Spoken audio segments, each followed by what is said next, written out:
Hello mga par, so oras na naman ang pagpapakain natin mga par. So ayan po ang ating BBS. So ituturo ko po sa inyo mamaya yung paano yung pagtimpla ng ating BBS para ma-hatch yung mga itlog. So ayan, nandito po yung maliliit natin na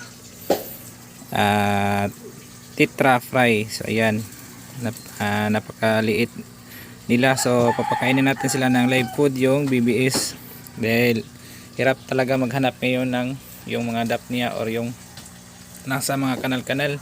So itong gagamitin natin mga parikoy, itong BB brine shrimp or BBS. So ayan, so kinuha natin yung aerator, yung hangin dito na siyang nagpapahatch ng mga itlog natin. So may kulay orange na, so indication yan na nahatch na yung ating BBS. So papakain natin